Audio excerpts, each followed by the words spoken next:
وقل جاء الحق وزهق الباطل إن الباطل كان زهوقا.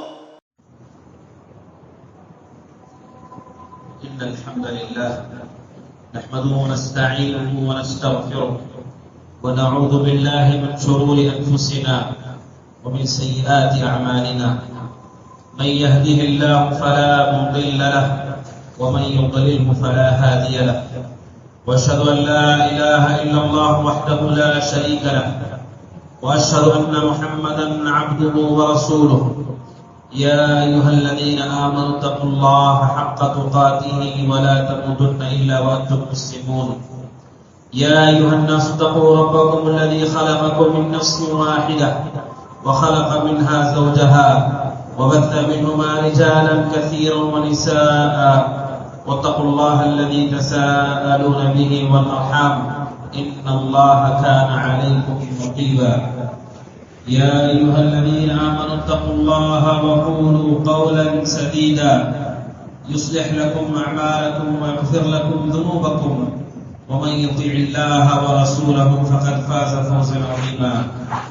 أما بعد فإن خير الحديث كتاب الله وخير الهدي هدي محمد صلى الله عليه وسلم وشر الأمور محدثاتها وكل محدثة بدعة وكل بدعة ضلالة وكل ضلالة في النار. فأعوذ بالله السميع العليم من الشيطان الرجيم. بسم الله الرحمن الرحيم. اقرأ باسم ربك الذي خلق خلق الإنسان من علق اقرأ وربك الأكرم الذي علم بالقلم علم الإنسان ما لم يعلم. ہر طرح کی حمد و ثنا کبریائی اور بڑائی بزرگی اللہ رب العزت کے لائق اور زیبا ہے. اسی کے لیے حمد و ثنا ہے، اسی کی تعریف اور تمجید ہے، اسی کی عظمت و بڑائی ہے جس نے ہر چیز کو پیدا کیا، جس سے انسان اور جنات کو عبادت کے غرض سے وجود بخشا. اسی کے لیے حمد ہے دنیا میں، آخرت میں، ابتدا میں، انتہا میں. اس کے علاوہ کوئی معبود برحق نہیں جو ذات ہر طرح کے اوصاف کمال صفات جمال سے متصف ہے، جو ذات ہر طرح کے عیب سے پاک ہے، مبرہ ہے، منزہ ہے، جس کی طرف ہم سب کو لوٹ کر ایک دن جانا ہے. اسی کے لیے حمد ہے، اسی کے لیے ثنا ہے. درود و سلام نازل ہو سارے انبیاء اور رسول پر، بالخصوص نبی اکرم جناب محمد رسول اللہ صلی اللہ علیہ وسلم پر، جن کے ذریعے سے اللہ رب العزت نے ہمیں ہدایت کی نعمت عطا فرمائی. وصلوات اللہ وسلامہ وبرکاتہ علیہ. معزز حاضرین جمعہ، اللہ رب العزت نے نبی اکرم صلی اللہ علیہ وسلم کو آخری نبی اور رسول بنا کر مبعوث فرمایا اور اس دین کو آخری دین بنایا اور اس کتاب کو آخری کتاب قرار دیا، قرآن مجید کو. اس دین کی شروعات کیسے اور کہاں سے ہوئی؟ نبی اکرم صلی اللہ علیہ وسلم سے متعلق صحیح بخاری میں ہے کہ اللہ کے نبی جب نبوت کے زمانے سے قریب ہونے لگے تو آپ کو لوگوں کے درمیان رہنا پسند نہیں ہوتا تھا. آپ تنہائی میں رہنے کو زیادہ پسند کیا کرتے تھے. اللہ تعالیٰ آپ کے ذہن و دل کو تیار کر رہا تھا اس عظیم ذمہ داری کے لیے. اور اللہ کے نبی اکثر غار حرا میں جایا کرتے تھے جو کہ ایک غار ہے، اور وہاں جا کر اللہ کی عبادت کرتے. ابراہیم علیہ السلام کے دین میں سے جو چیزیں آپ تک پہنچی تھی انہی چیزوں سے آپ اللہ کا ذکر کیا کرتے تھے.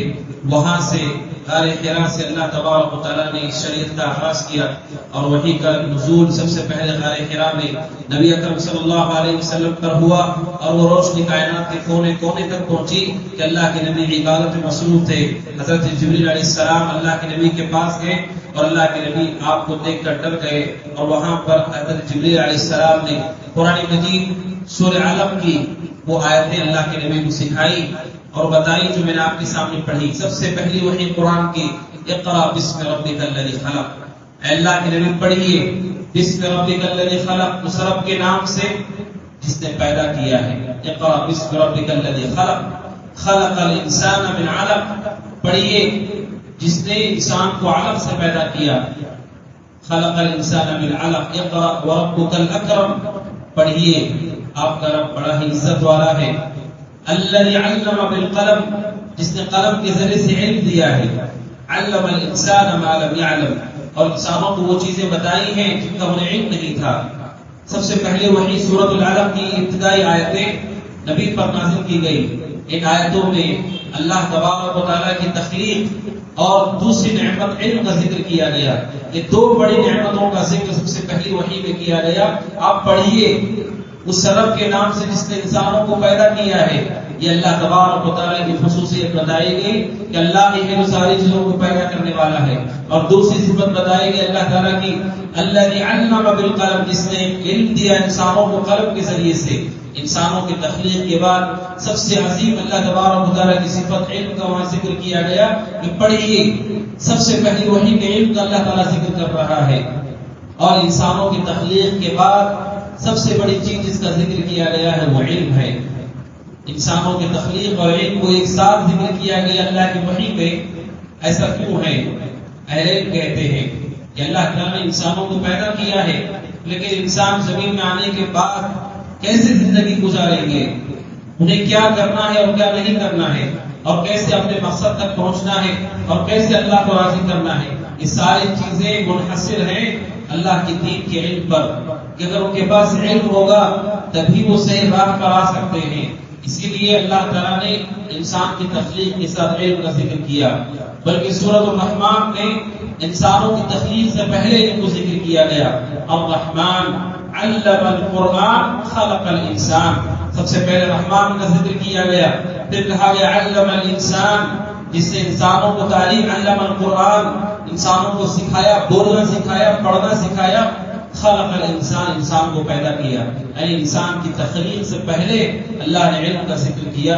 یعنی اللہ تبارک و تعالیٰ کی شریعت اور اللہ تعالیٰ کی وحی کا علم انسانوں کی زندگی کا بنیادی مقصد ہے. انسان عبادت کے لیے پیدا کیا گیا ہے، لیکن اس عبادت کی تفصیل اسی علم میں چھپی ہوئی ہے. وہ علم جو اللہ تبارک و تعالیٰ نے نبی اکرم صلی اللہ علیہ وسلم پر نازل کیا، سب سے پہلی وحی جس کا ذکر اللہ تبارک و تعالیٰ نے کیا ہے. یہ علم کیا ہے؟ علم کسے کہتے ہیں؟ دنیا میں علوم مختلف ہیں، دنیا میں علوم مختلف پائے جاتے ہیں. شریعت اسلامیہ جس علم کی ترغیب دیتی ہے، جس علم کی تعلیم کا حکم دیتی ہے، جس پر اللہ تعالیٰ نے بڑے وعدے کیے اور فضیلتیں بتائی ہیں، وہ کون سا علم ہے؟ شریعت عمومی طور پر سارے علم، جتنے علم انسانوں کو نفع دے سکتے ہیں، ان سارے علم کی شریعت ہمت افزائی کرتی ہے. کوئی بھی علم جو انسانوں کو فائدہ پہنچائے، شریعت اس کی ہمت افزائی کرتی ہے. خاص طور پر علم طب، ڈاکٹری کا علم. علماء کہتے ہیں کہ شریعت میں دو ہی علم ہیں جو سب سے زیادہ مضبوط اور معتبر مانے گئے ہیں. اللہ کے دین کے بعد علم طب، ڈاکٹری کا علم، اس لیے کہ انسانوں کے جسموں کی درستگی اس علم میں پائی جاتی ہے، اور شریعت کے علم کی اخروی کامیابی اور درستگی پائی جاتی ہے. جتنے بھی علوم ہیں جس سے انسانوں کو فائدہ ہو، شریعت ان کی ہمت افزائی کرتی ہے.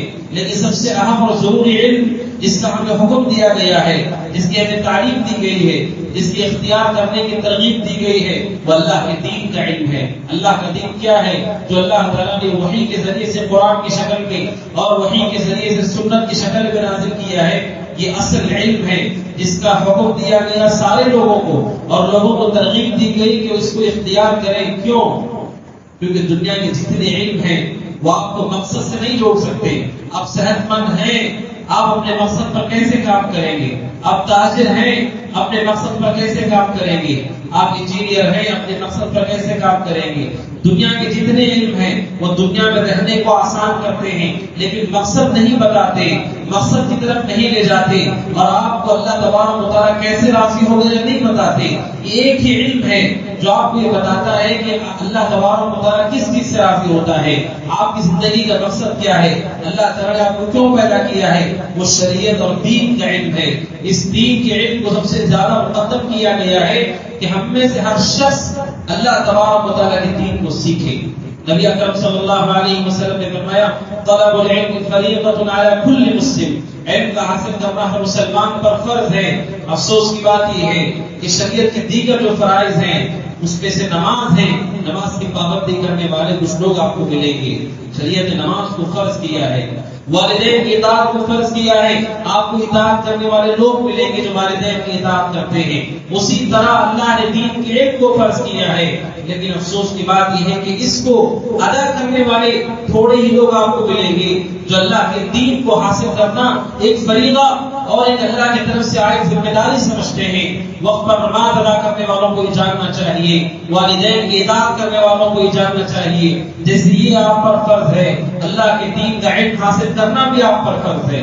اس کو بھی اللہ کے نبی علیہ السلام نے فرض کیا۔ دو فرض چیزوں میں تقسیم کرنا، ایک چیز زیادہ اہم ہے آپ اس کا اہتمام کرتے ہیں اور دوسری چیز غیر اہم ہے اس کو آپ چھوڑ دیں، یہ صحیح طریقہ نہیں۔ اللہ تبارک و تعالیٰ نے اس دین کے علم کو بھی ہم پر فرض کیا ہے، حتیٰ کہ آپ کی ساری عبادتیں اسی علم سے ماخوذ ہوتی ہیں۔ اگر آپ کے پاس علم یعنی اس فریضے میں اگر کوتاہی ہوگی، ساری عبادتوں میں آپ کی کوتاہی ہوگی۔ ایسا ایک فریضہ ہے علم کا، علماء کہتے ہیں اس میں کوتاہی انسان کی پوری عبادتیں، پورے معاملات، پوری زندگی اثر انداز ہوتی ہے کہ اسے یہ نہیں معلوم ہوتا کہ اللہ کے نبی علیہ السلام کی کیا تعلیمات ہیں اور مجھے کیا کرنا چاہیے اور کیسے کرنا چاہیے۔ لہذا اس فریضے کی اہمیت کو سمجھیے کہ اللہ تبارک و تعالیٰ نے اسے فرض قرار دیا ہے، اور وہیں پر وہ لوگ جو اللہ کے دین کے علم کو حاصل کرتے ہیں اللہ تعالیٰ ان کے درجے کو اونچا کرتا ہے۔ اگر آپ کو معلوم ہے قرآن کیا ہے، سنت کیا ہے، عقائد اور احکامات، حلال و حرام آپ کو معلوم ہے، سنت و بدعت میں آپ کو فرق معلوم ہے، جائز اور ناجائز کی تقسیم آپ کو معلوم ہے، اللہ تعالیٰ ایسے لوگوں کے درجوں کو اونچا کرتا ہے، بلند کرتا ہے۔ یرفع اللہ الذین آمنوا منکم والذین اوتوا العلم درجات۔ اللہ تعالیٰ ایمان لانے والے لوگ اور وہ لوگ جو علم حاصل کرتے ہیں، وہ لوگ جو شریعت کے علم کو سیکھتے ہیں، اللہ ان کے درجے کو اونچا کرتا ہے۔ کہاں اونچا کرتا ہے؟ علم حاصل کرنے والوں کا درجہ کہاں اونچا ہوتا ہے؟ دنیا میں بھی اور آخرت میں بھی۔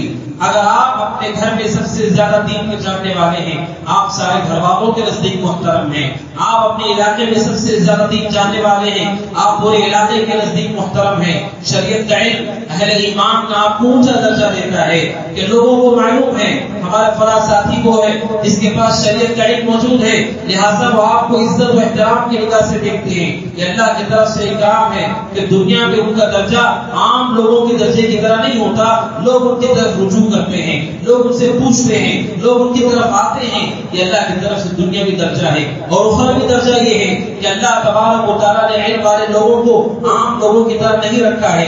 قل هل يستوي الذين يعلمون والذين لا يعلمون، وہ لوگ جو اللہ کی وحی کو جانتے ہیں، کتاب و سنت کو جانتے ہیں، وہ لوگ اور وہ لوگ جو نہیں جانتے، دونوں میں کوئی برابری نہیں، وہ دونوں میں کوئی برابری، کوئی موازنہ نہیں۔ جاننے والے لوگوں کا درجہ اللہ کے پاس انتہائی اونچا ہے، انتہائی عظیم ہے۔ لہٰذا اللہ تبارک و تعالیٰ کے اس دین کے علم کو حاصل کرنے کی ترغیب ہمارے اندر ہونی چاہیے، اور کیوں نہ ہو۔ یہ علم ایسی چیز ہے، علم ایسی چیز ہے کہ جانور کے اندر بھی ہو تو اس کو بھی ممتاز کر دیتی ہے۔ کتے سے متعلق شریعت کی تعلیم یہ ہے اذا ولغ الكلب في اناء احدكم فليغسله سبعا۔ آپ نے فرمایا کہ اگر کتا کسی کے برتن میں منہ ڈال دے، آپ نے کہا 7 مرتبہ اس کو دھلو، 7 مرتبہ اس کو دھلو، اولاہن بالتراب، اور مٹی سے بھی اس کو دھلا جائے۔ یہ شریعت کی تعلیم ہے، کوئی بھی کتا برتن میں منہ ڈال دے 7 مرتبہ دھلنے کا حکم ہے۔ وہیں پر شریعت کہتی ہے وما علمتم من الجوارح مكلبين تعلمونهن مما علمكم الله۔ اگر کوئی شخص شکار کے لیے جانور کتے کو لیتا ہے، اسے سکھاتا ہے اور اسے تعلیم دیتا ہے، یہاں تک کہ اسے معلوم ہے کہ اسے کیا کرنا ہے۔ اللہ کی شریعت میں قرآن مجید کہتا ہے اگر ایسے کتے جنہیں تعلیم دی گئی ہے، انہیں بتایا اور سمجھایا گیا ہے، اللہ تعالیٰ کہتے ہیں فَكُلُوا مِمَّا أَمْسَكْنَا عَلَيْكُمْ۔ ایسا کتا اگر شکار کر لیتا ہے تو ہمارے لیے کھانا جائز ہے۔ اب سوچیے ایک وہ جانور جس کے منہ ڈالنے سے برتن کو دھلنے کا حکم ہے 7 مرتبہ، اسی جانور کو اگر علم دیا جائے، شریعت کہتی ہے اس کا شکار بھی جائز ہو جاتا ہے۔ کیوں؟ کیونکہ جاننے والے اور نہ جاننے والے برابر نہیں ہیں۔ جب جانور کے ساتھ بھی درجہ ہے تو وہ لوگ جو اللہ تبارک و تعالیٰ کے دین کو انسانوں میں سے جانتے ہیں، ان کو اللہ تبارک و تعالیٰ نے اوپر رکھا ہے، اور اللہ تبارک و تعالیٰ کی شریعت کا علم، اس کا سیکھنا اللہ تبارک و تعالیٰ کی بھلائی کا ارادہ کرنے کی دلیل ہے۔ نبی اکرم صلی اللہ علیہ وسلم نے فرمایا، حضرت معاویہ رضی اللہ عنہ کہتے ہیں من یرید اللہ بہ خیرا یفقہہ فی الدین، کہ اللہ تعالیٰ جس سے بھلائی کا ارادہ کرتا ہے اسے دین کے فقہ عطا کرتا ہے، دین کی سمجھ عطا کرتا ہے، جس سے اللہ تعالیٰ بھلائی کا ارادہ کرتا ہے۔ یہ لفظ قابل غور ہے کہ جسے اللہ بھلائی کا ارادہ کرتا ہے، دین کی سمجھ اسے دیتا ہے۔ اگر ہمارے پاس دین کی سمجھ نہیں ہے، کیا مطلب ہے اس کا؟ دین کی سمجھ ہمارے پاس اگر نہیں ہے، دین کا علم ہمارے اندر نہیں ہے، ہمیں اللہ کی طرف رجوع ہونے کا یہ وقت ہے کہ ہمارے پاس دین کا علم کیوں نہیں؟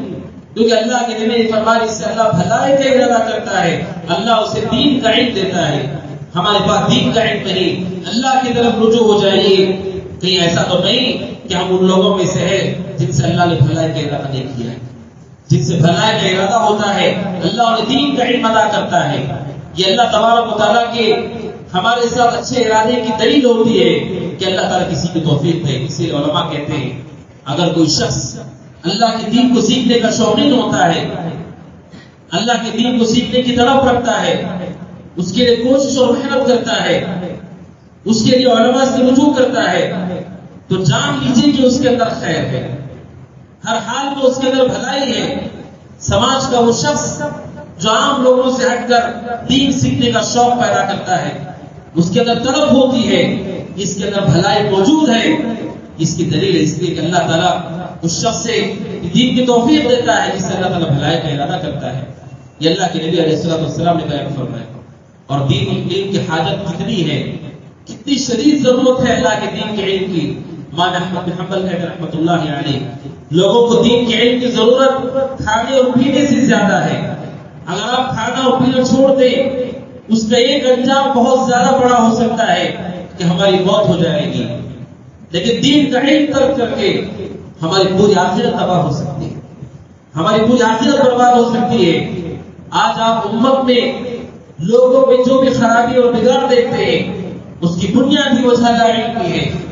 شرک جیسا سب سے بڑا گناہ، سب سے بڑی نافرمانی امت میں کیسے داخل ہوئی، جس کو اللہ تعالیٰ کبھی معاف نہیں کرتا ہے، وہ آج ثواب کی نیت سے کیا جاتا ہے۔ ہماری جہالت کی انتہا کو دیکھیے، جس گناہ کو اللہ کبھی معاف نہیں کرتا، اور نبیوں سے کہا گیا کہ وہ بھی شرک کریں گے تو اللہ کبھی معاف نہیں کرے گا، ان کے بچنے کا کوئی راستہ نہیں ہے۔ چاہے نبی کے والد ہوں، نبی کے چچا ہوں، نبی کی بیوی ہو، کوئی بھی شخص ہو، نبی کا بیٹا ہو، شرک کو اللہ کبھی معاف نہیں کرتا۔ اور آج مسلمان ہو کر ہم میں سے کتنے ہیں جو اللہ کے علاوہ غیر اللہ کی عبادت کرتے ہیں؟ جہالت کی مستی کہاں سے آئی؟ جب علم کے نشانات ختم ہوئے، لوگوں کے پاس سیکھنے کا جذبہ ختم ہوا۔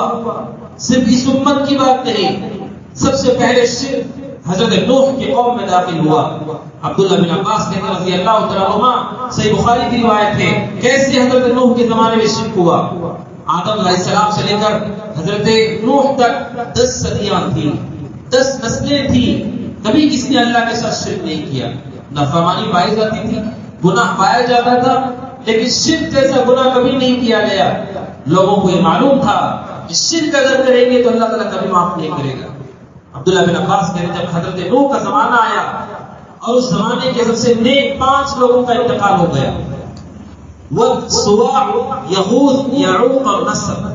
سورہ نوح میں اللہ نے ان 5 لوگوں کے نام ذکر کیے ہیں۔ جب ان 5 لوگوں کا انتقال ہو گیا، شیطان نے ان لوگوں کو آ کر کہا ان نیک لوگوں کو اپنی مجلسوں میں یاد کرو تاکہ تم انہیں دیکھ کر اللہ کے راستے پر آ سکو۔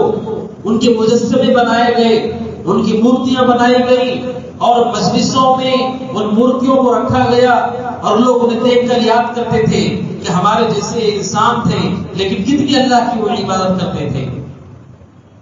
حضرت عبداللہ بن عباس کہتے ہیں کیسے شرک داخل ہوا؟ ہلاک اولئک، جن لوگوں نے بت بنا کر ان لوگوں کے ذریعے سے اللہ کو یاد کیا، اللہ سے شرک نہیں کیا، اللہ کو یاد کیا، اور بتوں کو دیکھ کر جب وہ سارے لوگ مر گئے، سارے لوگ ختم ہو گئے، وہ تنسخ العلم، اور پورے علم کے نشانات مٹ گئے۔ اس نسل نے آنے والی نسل کو نہیں بتایا کہ ہم ان بتوں کی عبادت نہیں کرتے ہیں، ہم انہیں دیکھ کر یاد کرتے، وہ بھی غلط، اس لیے کہ شیطان نے انہیں اس کی تعلیم دی تھی۔ جب ان لوگوں نے اس علم کو آگے نہیں بڑھایا، ان کے نشانات مٹ گئے، بعد میں آنے والے لوگوں کو لگا کیونکہ ہمارے باپ دادا اپنے مجلسوں میں بتوں کو رکھتے تھے، شاید یہی خود اللہ تبارک و تعالیٰ کی طرح نفع نقصان کی شریک ہے۔ اور اس امت کے اندر حضرت نوح کی امت کے اندر شرک کی شروعات علم کے نشانات کی مٹنے سے ہوئی۔ علماء کہتے ہیں چاہے شرک ہو، بدعات ہو، علم کے نشانات مٹنے کے بعد شروع ہوتی ہیں۔ ہر مسلمان کا فریضہ ہے اپنے دل میں دین کے علم کو زندہ رکھے، شرک اور بدعات کی تفصیل کو جانے، حلال و حرام کی تقسیم کو جانے، تاکہ وہ دیکھی ہم میں سے کسی کے اندر خرابی ہے، وہ اسے سمجھا سکے، وہ اسے بتا سکے کہ ایسا نہ ہو کہ جس طرح نوح علیہ السلام کے قوم میں شرک داخل ہوا، اس طرح ہماری امت میں شرک داخل ہو چکا ہے، کہیں ایسا نہ ہو کہ یہ چیزیں ہمارے گھروں میں بھی داخل ہو جائیں اور آپ کو اندازہ بھی نہ ہو کتنے ایسے گھرانے ہیں جن کی اولاد، جن کے ماں باپ توحید کے ماننے والے، اور ان کی اولاد کے گلے اور ہاتھوں میں آپ دھاگے دیکھیں گے، کیسے دھاگے گلے اور ہاتھوں تک پہنچے۔ ہمارا اعتقاد کہ اللہ کے علاوہ کوئی نفع نقصان کا مالک نہیں، آپ 10 دھاگے باندھیے، آپ 10 بڑے باندھیے، ہم یہ مانتے ہیں کہ اللہ کے علاوہ کوئی نفع نقصان نہیں دے سکتا۔ توحید پرستوں کے گھروں میں یہ دھاگے اور یہ کڑے کیسے آئے؟ ان کے نشانات ختم ہوئے۔ والد کو نہیں معلوم کہ اس شرک ہے، والد کو نہیں معلوم کہ شرک اصغر ہے، والدہ کو نہیں معلوم کہ شرک اکبر اور شرک اصغر ہے۔ کتنے ایسے گھرانے ہیں جو غیر مسلمین کی مشابہت میں وہ کام کرتے ہیں جو حرام کی شریعت میں۔ کیوں؟ گھر والوں کو اس کا علم نہیں ہے، گھر والوں کو اس کا علم نہیں ہے، لہٰذا علم کا حاصل کرنا آپ کے لیے بھی ضروری ہے، اور اللہ تعالیٰ آپ کے ذریعے سے آپ کے اطراف جو لوگ موجود ہیں انہیں بھی نفع پہنچائے گا، انہیں بھی نفع پہنچایا جائے۔ صحابی رسول حضرت ابو موسیٰ اشعری رضی اللہ عنہ جب شدید بیمار ہو گئے، جس پہ انتقال بھی ہو گیا ان کی بیوی کے گود میں ان کا سر تھا، ان کی بیوی کے گود میں ان کا سر تھا، بے ہوشی طاری ہو گئی۔ جیسے بے ہوشی طاری ہونے لگی، ان کی بیوی زور سے چیخ مارتی ہے، زور سے چیخ مار کر روتی ہے۔ ابو موسیٰ اشعری بے ہوش ہو گئے ہوتے، شدید بیماری کی حالت میں، جس میں ان کا انتقال بھی ہو گیا، وہ سن لیتے ہیں کہ اس نے زور سے چیخ ماری۔ اس کے بعد جب ابو موسیٰ اشعری کو ہوش آتا ہے، وہ اپنی بیوی سے کہتے ہیں میرا اس سے کوئی تعلق نہیں جس سے رسول نے اپنے تعلق کا انکار کیا ہے۔ اپنی بیوی سے کہتے ہیں ایک شخص جو فوت ہونے والا ہے، ایک شخص جو شدید بیماری میں مبتلا ہے، اپنی بیوی سے وفات سے پہلے کہتا ہے میرا اس سے کوئی تعلق نہیں جس سے رسول نے اپنے تعلق کو کاٹ لیا۔ کس سے تعلق کاٹ لیا رسول نے؟ ابو موسیٰ اشعری اپنی بیوی کے گود میں اس شدید بیماری کی حالت میں بیان کرتے ہیں کہ میں نے نبی صلی اللہ علیہ وسلم کہتے ہوئے سنا کہ میں اسے بری ہوں، میرا الصالقہ والحالقہ والشاقہ، اس خاتون سے میرا کوئی تعلق نہیں، اس امتی خاتون سے نبی کا کوئی تعلق نہیں جو چیخ کر کے روتی ہے کسی کے مرنے پر، جو اپنے بالوں کو کھول دے، اپنے بالوں کو مونڈ لے، اپنے گریبان کو چاک کر لے، میرا اس سے کوئی تعلق نہیں۔ یہ رسول ابو موسیٰ اشعری رضی اللہ عنہ نے اس حدیث کو رسول سے سنا اور وفات سے پہلے اپنی بیوی کے گود میں وہ حدیث بیان کرتے ہیں۔ اب سوچئے یہ ہے علم، اور علم کے اثرات کہ انسان دنیا میں چھوڑتے ہوئے یہ جانتا ہے کہ جو میرے سامنے ہو رہا ہے وہ غلط ہے، رسول کی سنت کے خلاف ہے، اپنی بیوی کو نصیحت کر کے لاتے ہیں۔ لہذا اللہ کے دین کے علم کو سیکھیے، آپ اپنے آپ کو بچائیے، اپنے گھر والوں کو بچائیے، تاکہ ہم گمراہی سے بچ سکیں۔ اور یہی وہ علم ہے کہ اللہ تبارک و تعالیٰ نے حضرت سلیمان کا ذکر کیا سورہ نمل میں۔ حضرت سلیمان کی بہت بڑی حکومت تھی، ایسی حکومت کی کسی انسان کو اللہ نے ایسی حکومت نہیں دی۔ انسانوں کے ساتھ جنات پر بھی اللہ نے طاقت دی، اور آپ جانتے ہیں کہ جنات وہ انسانوں کے تابع نہیں ہوتے، انسانوں کے کنٹرول میں نہیں آتے۔ کیوں؟ وہ ہمیں نظر ہی نہیں آتے، وہ ہمیں نظر ہی نہیں آتے، ہمارے طاقت میں وہ نہیں ہے۔ ایسے جنات پر بھی اللہ نے سلیمان کو طاقت دی علیہ السلام۔ انسانوں پر بھی حکومت، جنات پر بھی حکومت، حتیٰ کہ جانوروں کی باتیں بھی انہیں سمجھ میں آتی تھی۔ سورہ نمل کی تفصیل پڑھی گئی۔ حضرت سلیمان علیہ السلام چونٹیوں کی آواز کو سن کر سمجھتے تھے کہ آپس میں کیا باتیں کر رہی تھی۔ اتنی بڑی حکومت کا ذکر اللہ نے کیا، اتنی بڑی حکومت کا ذکر اللہ نے کیا سورہ نمل میں، لیکن شروعات کیسے کی اللہ نے؟ کیسے شروعات کی اللہ نے؟ اللہ نے کہا وَلَقَدْ آتَيْنَا دَاوُودَ وَسُلَيْمَانَ عِلْمًا۔ حکومت کی شروعات اللہ نے کی۔ سب سے بڑی چیز ہم نے کیا دی سلیمان کو؟ اللہ تعالیٰ کہتا ہے میں نے داؤد اور سلیمان کو علم عطا کیا تھا. اتنی بڑی حکومت سے پہلے اللہ نے علم کا ذکر کیا.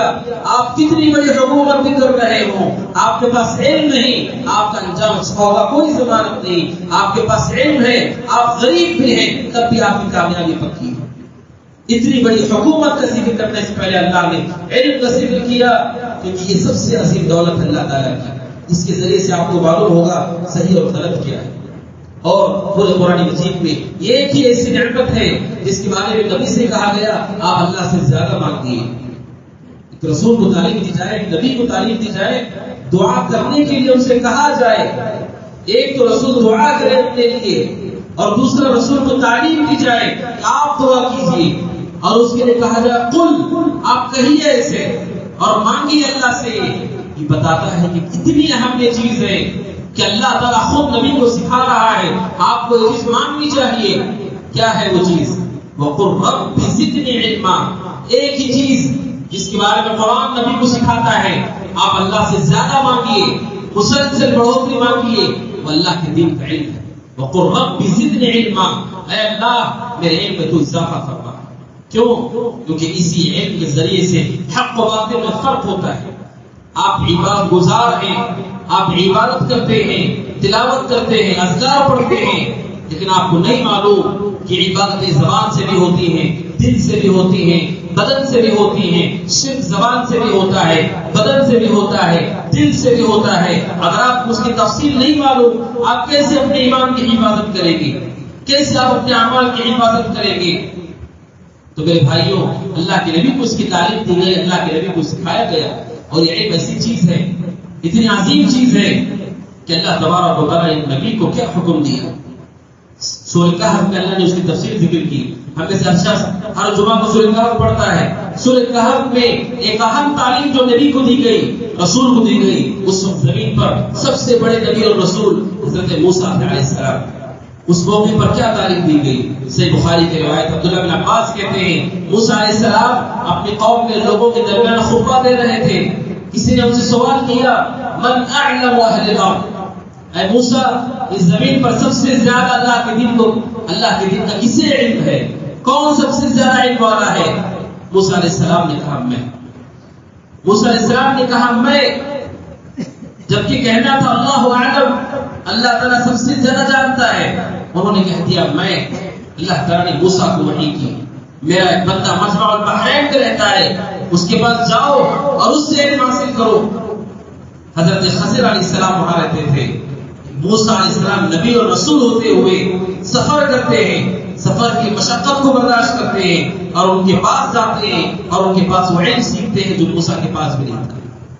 یہ علم ہے کہ اللہ تعالیٰ نے اگر دوسرے کے پاس زیادہ ہے اس کے پاس جا کر سیکھنے کی تعلیم دی اللہ تعالیٰ نے کہ آپ اپنے علم پر کافی مت ہو جائیے. جن کے پاس علم ہے ان تک پہنچیے اور اس علم کو آپ حاصل کیجیے. یہ اللہ تبارک و تعالیٰ کے دین کا علم ہے. اور یہ جو دین کا علم ہے وہ کس سے حاصل کرنا چاہیے؟ کس سے دین کو سیکھنا چاہیے؟ دین کا علم صرف انہی لوگوں سے حاصل کرنا چاہیے وہ لوگ جو توحید و سنت پہ پختہ ہیں، جو صحابہ اکرام کے طریقے پر پختہ ہیں، جو سلف صالحین کے منہج پر پختہ ہیں. علم صرف انہی سے لینا چاہیے. علم ہر کسی سے نہیں لیا جاتا ہے. صحابہ اکرام رضوان اللہ تعالی علیہم اجمعین نبی کے زمانے میں نبی سے علم لیتے اور اس شخص سے علم لیتے جس نے نبی سے لیا ہے، نبی سے سیکھا ہے. اور اللہ کے نبی کے جانے کے بعد تابعین صحابہ سے علم حاصل کرتے اور تابعین کی جہاں صحابہ کے جانے کے بعد تابعین سے حاصل کرتے. یہ سلسلہ یہ سند چل رہی ہے کہ اس سے علم لیا جائے جس نے کتاب و سنت کو پختگی سے صحیح طریقے پر حاصل کیا ہو، ان سے آپ علم حاصل کریں. حضرت امام محمد بن سیرین کہتے ہیں، بہت بڑے تابعین میں سے وہ کہتے ہیں ان هذا العلم دین فانظروا عمن تاخذون دینکم، یہ علم دین ہے، تم دیکھو دیکھو کہ اس علم کو تم اپنے دین کو کہاں سے لے رہے ہو، کس شخص سے سن رہے ہو، کس شخص کو سن رہے ہو، اس کا منہج کیا ہے، اس کا عقیدہ کیا ہے، اس نے کہاں سے علم حاصل کیا، اس کے مشائخ کون ہیں، اس کے علماء کون ہیں، کتنے عرصے تک اس نے علم حاصل کیا، کہاں علم حاصل کیا، یہ آپ کو معلوم ہونا چاہیے، اس لیے کہ آپ اس سے اپنا دین سیکھ رہے ہیں۔ اگر آپ نے غلط آدمی کو منتخب کیا، اس نے آپ کو توحید کو شرک بنا کر پیش کیا، بدعت کو سنت بنا کر پیش کیا، آپ کب تبدیل ہو جائیں گے آپ کو اندازہ بھی نہیں ہوگا۔ امام صحابی کہتے ہیں رحمۃ اللہ علیہ، بہت زیادہ لوگوں کے گمراہ ہونے کا سبب کیا رہا؟ سبب یہ رہا کہ انہوں نے اللہ کے دین کو وہاں سے حاصل کیا جہاں سے انہیں نہیں لینا تھا، بھٹکے ہوئے گمراہ لوگوں سے۔ اسے سفیان ثوری رحمۃ اللہ علیہ کہتے ہیں، من اصغى الى صاحب بدعة وهو يعلم فقد خرج من عصمة الله ووكل الى نفسه۔ کہتے ہیں کوئی شخص جانتے بوجھتے کسی بدعتی سے علم لیتا ہے، اسے معلوم ہے یہ گمراہ ہے، بھٹک چکا ہے، اس کے باوجود بھی اس سے دین سیکھتا ہے، وہ اللہ کی پناہ سے نکل جاتا ہے اور اللہ اسے اس کے حوالے کر دیتا ہے، نہ جانے گمراہی کی کس وادی میں جا کر گرے گا۔ بلکہ سفیان ثوری آگے کہتے ہیں کہ کوئی بھی شخص کسی بھی بدعتی سے علم حاصل کرتا ہے، لم ينفعه اللہ بہ، اللہ تعالیٰ اس علم سے کبھی اس کو فائدہ نہیں دے گا۔ آپ بدعتی کے ہزاروں بیانات سنیے، سفیان ثوری کہتے ہیں اللہ اس علم سے آپ کو کبھی نفع نہیں دے گا، کیونکہ آپ نے غلط طریقے پر اس کو حاصل کیا۔ لہذا علماء سے جنہوں نے کتاب و سنت کو صحیح معنوں میں سمجھا ہے، ان سے علم حاصل کیجیے۔ علم کے دعوے دار اور علم کی باتیں کرنے والے بہت زیادہ ہیں، اور کیوں صحیح علماء سے حاصل کرنا ضروری ہے؟ اس لیے کہ جب تک علماء زمین پر موجود ہیں، یہ امان ہے اللہ کی طرف سے، یہ حفاظت ہے اللہ کی طرف سے، یہ گمراہی نہیں ہوگی، پوری طرح سے امت گمراہ نہیں ہوگی۔ لیکن جب علماء چلے جائیں گے، حضرت عبداللہ بن عمرو بن عاص کہتے ہیں رضی اللہ عنہ، نبی اکرم صلی اللہ علیہ وسلم نے فرمایا ان اللہ لا يقبض هذا العلم انتزاعا ينتزعه من قلوب العباد ولكن يقبض العلم بقبض العلماء۔ کہتے ہیں عبداللہ بن عمرو بن عاص، نبی اکرم صلی اللہ علیہ وسلم نے فرمایا اللہ تعالیٰ اس علم کو اچانک سینوں سے نہیں چھینے گا۔ ایسا نہیں ہوگا کہ کوئی آدمی بہت جانکار تھا، صبح ہوئی تو اس کے پاس پڑھیں گے، ایسا نہیں ہوگا۔ ولكن يقبض العلم بقبض العلماء، اللہ تعالیٰ علم کو اٹھائے گا اور علم کو ختم کرے گا بقبض العلماء، علماء کو فوت کر کے، علماء کو موت دے کر، حتی اذا لم يبق عالم، جب کہیں کوئی عالم باقی نہیں رہے گا، اتخذ الناس رؤوسا جہالا، لوگ جاہلوں کو اپنے سردار چنیں گے، فسئلوا، اور ان جاہلوں سے سوالات ہوں گے، فافتوا بغیر علم، بغیر علم کے فتویٰ دیں گے، فضلوا واضلوا، خود بھی گمراہ ہوں گے، سامنے والے کو بھی گمراہ کریں گے۔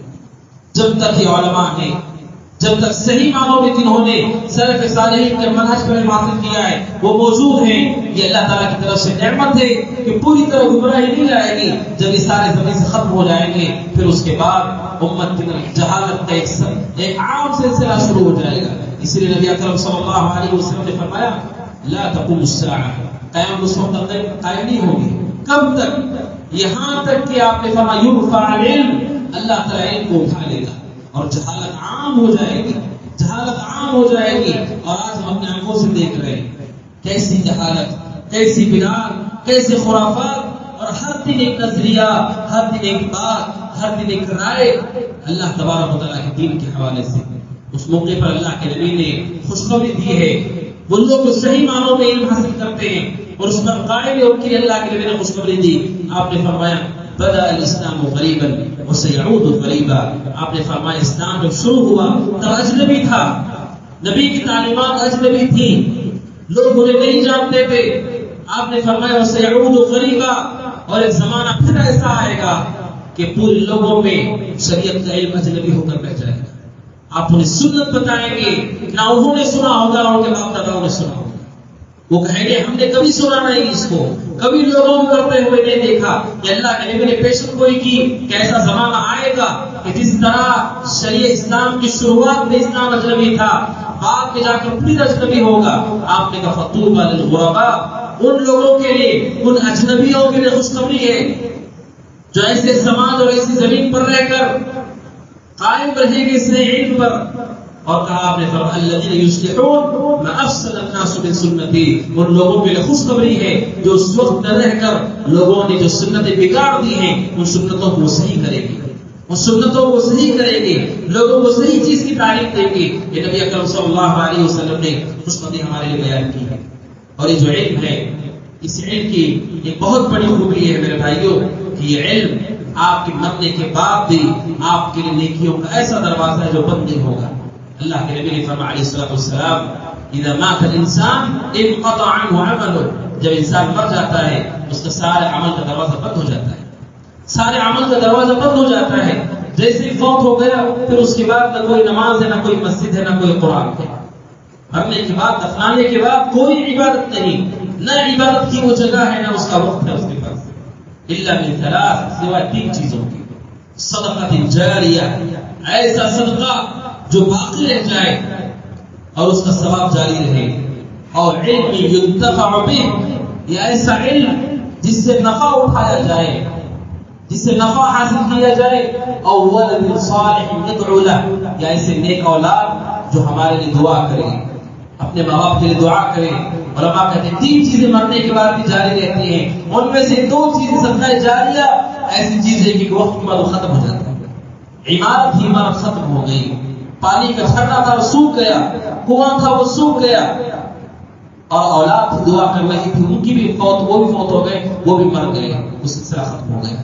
علم ينتفع به، اگر علم آپ نے چھوڑا ہے، اپنے پیچھے ایسے لوگوں کو چھوڑا ہے جنہیں آپ نے دین کا علم سکھایا ہے، دین کا علم بتلایا ہے، اور ان کے ذریعے سے دین کا علم عام ہو جاتا ہے، ایسی وہ نیکی ہے کہ لوگ علماء کہتے ہیں کہ انسان کا علم اس کی ہمیشہ رہنے والی اولاد ہے جو زمین سے کبھی ختم نہیں ہوگی۔ ابن قیم رحمۃ اللہ علیہ کہتے ہیں اللہ تعالیٰ کسی کو 1000 سال عمر دے، 1000 سال عبادت کرے، اس سے آسان یہ ہے کہ اللہ تعالیٰ ایسا علم دے کہ آپ کے جانے کے بعد لوگ اس کے نشانات سے فائدہ اٹھاتے رہیں۔ ایسی اولاد دے اللہ تعالیٰ کہ وہ اولاد امام بخاری، امام مسلم کی طرح نکلے اور قیامت تک ان کا سلسلہ علم جاری رہے۔ امام بخاری رحمہ اللہ، امام مسلم رحمہ اللہ، ان جیسے بڑے بڑے علماء، ائمہ، ایک شخص ایسا انسان کے لیے 1000 سال کی عبادت سے بہتر ہے، اس لیے کہ اس کا علم جاری رہے گا، سلسلہ وہ جاری رہے گا۔ لہذا اللہ تعالیٰ کے دین کی یہ اہمیت ہے کہ وہ دین کا علم ہمارے مرنے کے ساتھ ختم نہیں ہوتا، جتنا آپ لوگوں کو سکھایا ہے۔ اور علماء کہتے ہیں انسان کو اس کے پاس علم ہے توحید کا، سنت کا، انہیں کتاب کی طرح نہیں ہونا چاہیے۔ کیا مطلب ہے کتاب کی طرح؟ کتاب میں کیا ہے وہی شخص پڑھ سکتا ہے جو اسے کھول کر دیکھتا ہے۔ کبھی کسی توحید پر تو کتاب کی طرح نہیں ہونا چاہیے۔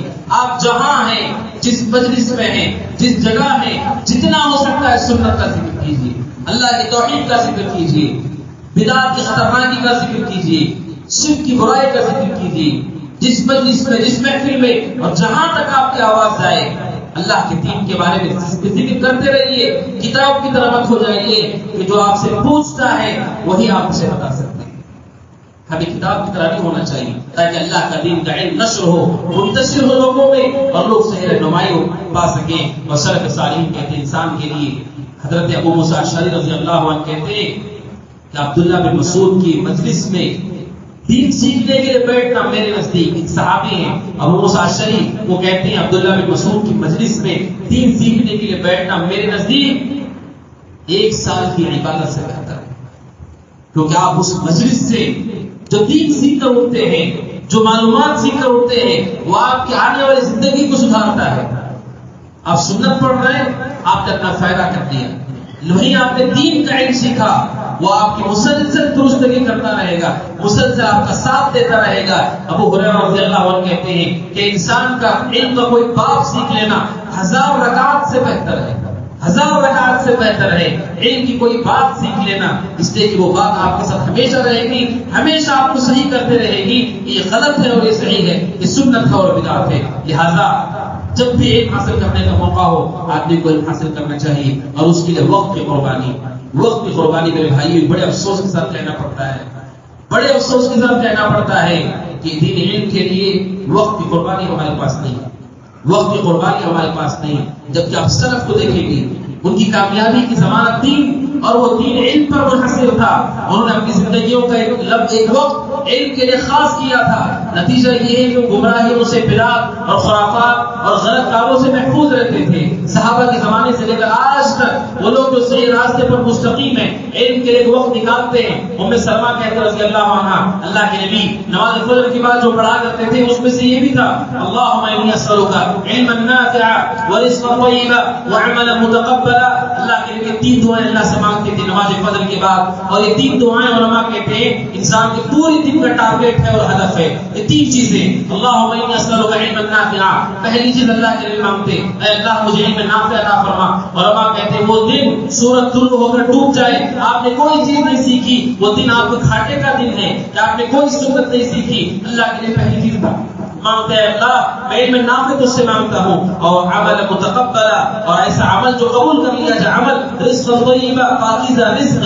یہ تین چیزیں اللہ کے لیے فجر کے بعد پڑھا کرتے تھے. یہ ہمارے دن کا ٹارگیٹ ہے، عمل صالح کرنا، رزق حلال کو کمانا، اور علم کے لیے وقت کو خاص کرنا کہ جہاں سے آپ اپنے عقیدے اور اپنے اعمال کو درست کر سکیں. لہٰذا اللہ کے دین کے لیے وقت دیجیے تاکہ ہماری درستگی ہو سکے. اللہ تعالیٰ سے دعا ہے اللہ تعالیٰ کہنے والے کو، سننے والوں کو، ہم سب کو اللہ کے دین کے علم حاصل کرنے کی توفیق عطا فرمائے، اور اللہ تعالیٰ اس علم کے ذریعے سے نفع ہم سب کو اور ہمارے آس پاس رہنے والوں کو فائدہ پہنچائے. اور اللہ تبارک جب تک دنیا میں رکھے، ایمان پر رکھے، عمل صالح پر رکھے. اللہ تعالیٰ مسلمانوں کو، اہل اسلام کو غلبہ قوت نصیب فرمائے. اللہ تعالیٰ انہیں ہر طرح کی ذلت و پستی سے نکالے. اللہ تبارک و تعالیٰ ہم سب کو کتاب و سنت پر چلنے والا بنائے، منہج سلف پر قائم رہنے والا بنائے. اور اللہ تعالیٰ ہمیں ہر طرح کی شرک سے، بدعات سے، خرافات سے، ہر کبیرہ اور صغیرہ سے اللہ ہماری حفاظت فرمائے. اللہ تبارک و تعالیٰ ہمیں رزق حلال عطا فرمائے، اور رزق حلال جو ہمیں حرام کمائی سے دور کر دے. اور اللہ تبارک و تعالیٰ وہ تقوی ہمیں نصیب فرمائے جو ہمیں گناہوں سے روک دے، اور وہ یقین ہمیں عطا فرمائے جو ہمیں شک کی طرف لے جانے سے روک دے. اللہ تبارک و تعالیٰ جب تک دنیا میں رکھے، ایمان پر رکھے، عمل صالح پر رکھے، اپنے پاس بلائے، اس حال میں بلائے اللہ تعالیٰ ہم سے راضی ہو، ہم اللہ تبارک و تعالیٰ سے راضی ہو. اللہ تعالیٰ ہمارا آخری کلمہ لا الہ الا اللہ بنائے، اور اللہ تعالیٰ ہم سب کو جنت الفردوس میں اسی طرح اکٹھا فرمائے جس طرح اس نے اپنے فضل و رحمت سے اس مسجد میں جمع کیا ہے. اللہ تبارک و تعالیٰ وہ مسلمان جو فوت ہو چکے اللہ تعالیٰ ان کی مغفرت فرمائے، جن کے والدین زندہ ہیں انہیں خدمت کی توفیق عطا فرمائے، جن کے فوت ہو چکے اللہ تعالیٰ ان سب کی مغفرت عطا فرمائے، جو پریشان ہیں اللہ ان کی پریشانی کو دور فرمائے، جو تنگدست ہیں کی تنگدستی کو دور فرمائے، جو گمراہ ہیں اللہ ان ہدایت کی روشنی نصیب فرمائے. آمین. هذا وصلی اللہ وسلم علی محمد وعلی آلہ وصحبہ.